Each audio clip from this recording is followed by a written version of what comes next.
Bom dia, nono ano. Bom dia, meus queridos. Olha aí, pessoal. Agora vamos trabalhar com física, né? Aula de física aí com o professor Marcos Frazão.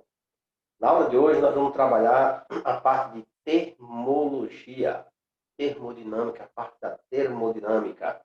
É onde nós vamos trabalhar com as temperaturas, quente, frio.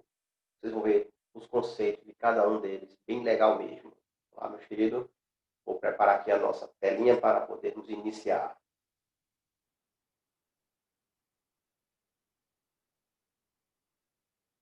Então temos aí, ó, termometria, essa parte aí bem legal da física.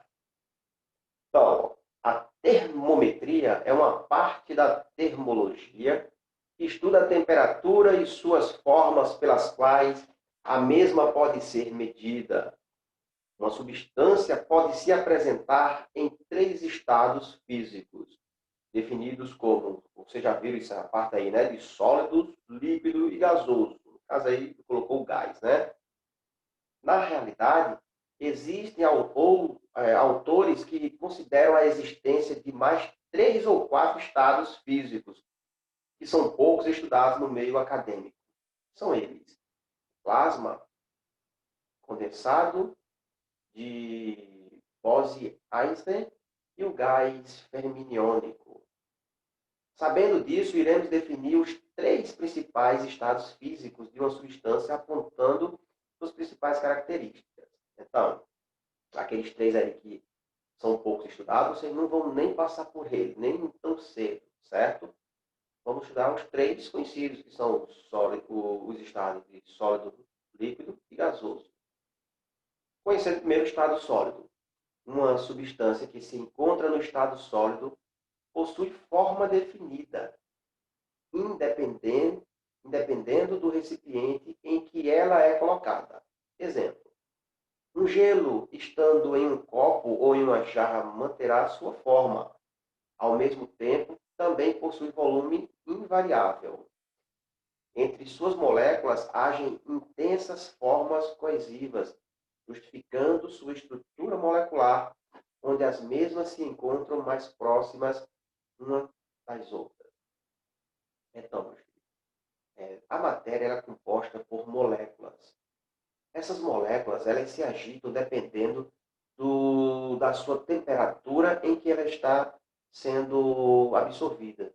Então, se o gelo está lá dentro do copo lá, ele está lá quietinho dentro do copo lá, e suas moléculas, dependendo da temperatura, elas vão se agitar, né? Então, no caso, como ele está lá, o paradinho está no seu estado sólido, certo?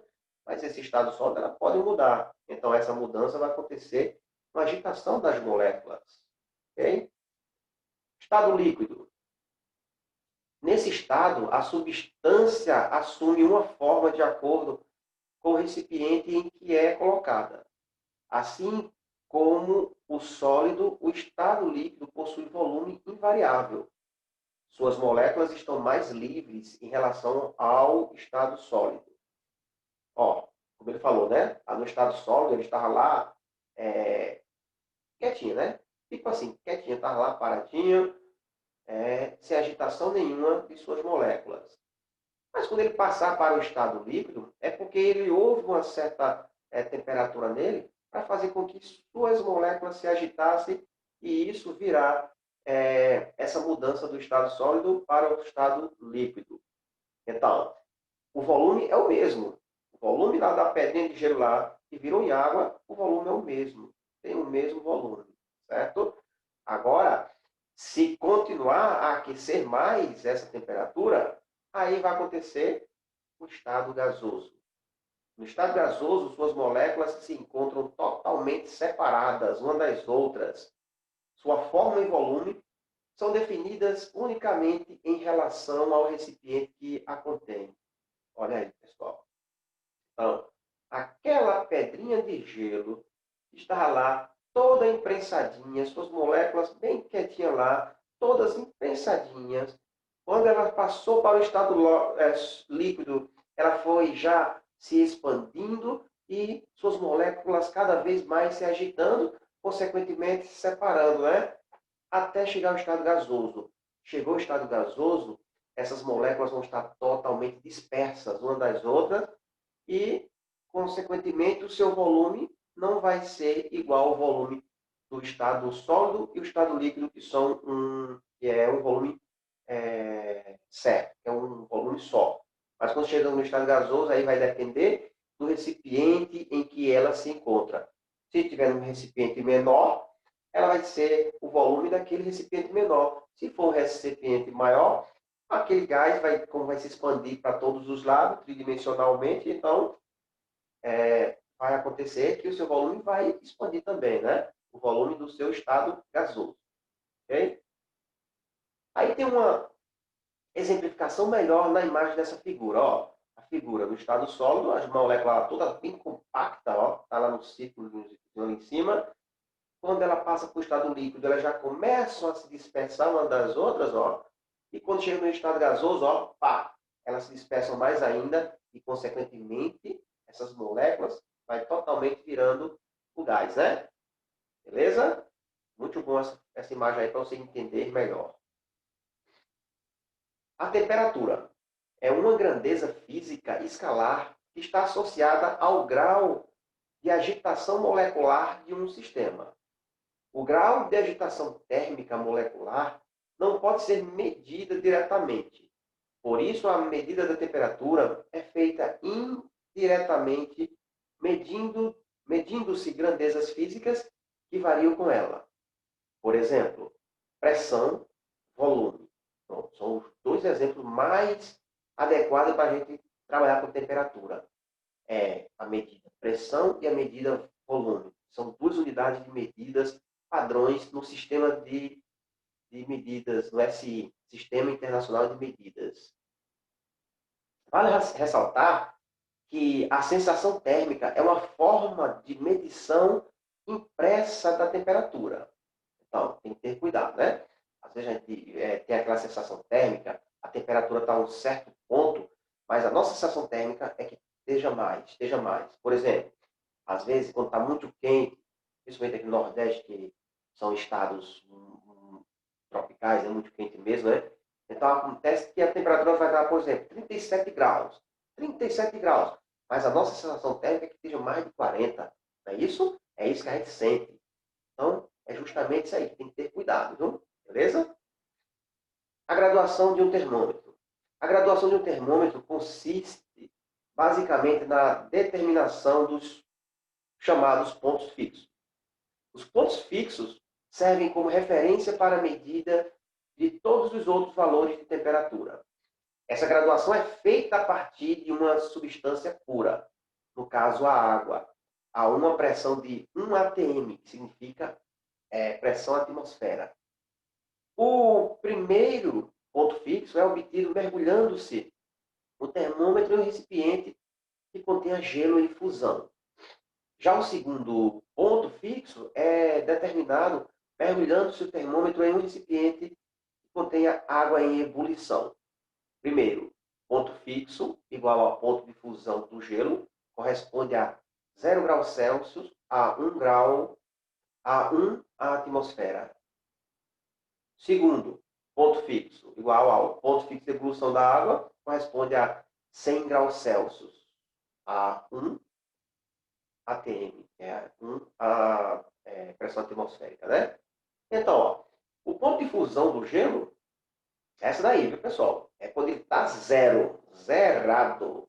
Ou seja, ele saiu do estado sólido para o estado líquido. Então, o ponto de fusão é esse. É quando o gelo chegou a zero grau. Quer dizer, ele já descongelou. Virou água. Certo? Essa água, ela vai, cada vez for mais se aquecendo, a sua pressão vai aumentando, aumentando, até chegar aos 100 graus Celsius. Chegou aos 100 graus Celsius, não vai ter mais água ali naquele recipiente. Ele se evaporou. É por isso que é chamado o ponto de ebulição da água. E ele, ó, não existe mais água, só gás. Então ele está no início do gás mesmo aí, ó. Final da água, início do gás. Vamos pensar dessa forma, né? Para melhor exemplificar isso, nós temos as escalas termométricas. Ó, a primeira é do grau Celsius, a do meio graus Fahrenheit e depois a grau Kelvin. A grau Celsius é que nós utilizamos aqui, né? A de graus Fahrenheit é que é utilizada nos países de língua inglesa. E o grau Kelvin é o principal de todos. É onde está justamente nas medidas de temperaturas do Sistema Internacional, no SI, né? O Sistema Internacional de Medidas. Então, olha lá, no grau Celsius, o ponto de fusão do gelo, 0 grau, ponto de ebulição, 100 graus. Aquele 0 graus, no grau Celsius, equivale a 32 graus Fahrenheit, lá na escala Fahrenheit. Ó, 32 graus Fahrenheit é o ponto de fusão do gelo. Subiu para 212, é o seu ponto de ebulição. Aí, no grau Kelvin, ele começa tudo ali em 273 graus Kelvin. Subiu para 373 graus Kelvin, que é o seu ponto de ebulição. Então, isso aí nós temos as formulazinhas, né? TC significa temperatura grau Celsius, TF grau Fahrenheit, TK grau Kelvin. Então, para vocês entenderem melhor porque deu uma razão. Isso é uma razão, né? Então, se eu prestar atenção na grau Celsius, ó, só na grau Celsius, olha para a figurinha. Nós temos ali, ó, TC menos 0 sobre 100 menos 0. Isso é de graus Celsius. Graus Fahrenheit. TF menos 32 sobre 212 menos 32. Grau Kelvin. TK menos 200, menos 0. Desculpa, menos 273. 373 menos 273. Fizemos essa diferença. E quando você subtrair tudo lá embaixo, vai dar isso aí, ó. Aí o professor diz, por que TC ficou assim? Porque TC menos 0 vai dar TC de todo jeito. Aí embaixo, pessoal, vamos simplificar aqueles denominadores. Vou dividir 100 por 20, vou dividir 180 por 20 e vou dividir 100 por 20. E vai dar justamente aquilo ali, ó. Chegamos nas razões de cada um deles, beleza? Então, são essas fórmulas que vocês vão usar. Para vocês entenderem melhor, vamos seguir esse exemplo aqui, ó. Um termômetro digital, localizado em uma praça da Inglaterra, marca a temperatura de 10,4 graus Fahrenheit. Essa temperatura na escala Celsius corresponde a... Então, meus queridos, vai pegar aquelas duas fórmulas, ó. TC sobre 5 igual a TF menos 32 sobre 9. Só esses dois, ó. Certo? É a constante, né? Então, ó, para transformar da escala Fahrenheit para a escala Celsius, usaremos a seguinte relação. Né? TC sobre 5 igual a TF menos 32 sobre 9. Vamos substituir aqueles 10,4 por TF. Olha aí, ó, vamos substituir. Vai ficar ali, ó, em vez de TF, vai ficar 10,4 menos 32. Subtraindo 10,4 menos 32 vai dar menos 21, menos 21,6. Pô, deixa eu ver ali, o que a gente fez? Isso, né? Menos 21,6. É porque tem aquele 5 ali que porque ele fez, ó, a multiplicação dos... embaixo do terceiro tem o 5, multiplica lá em cima, ó. Vou multiplicar por 5 agora, aquele 21,6. Vai dar menos 108. Dividido por 9, menos 12 graus Celsius. Quer dizer, se lá na Inglaterra essa temperatura é 10,4 graus Fahrenheit, aqui no Brasil vai ser, olha, menos 12 graus Celsius. Imagina aí, chegar a essa temperatura aqui no Brasil. Congelamos, né, pessoal? É isso, meus queridos. Então, olha aí.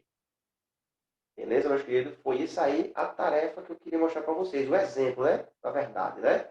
Então, meus queridos, chegamos ao final de mais uma aula. Espero que vocês tenham entendido e gostado aí do nosso novo forma de dar aula, né? Fiquem com Deus todos. Forte abraço. Tchau.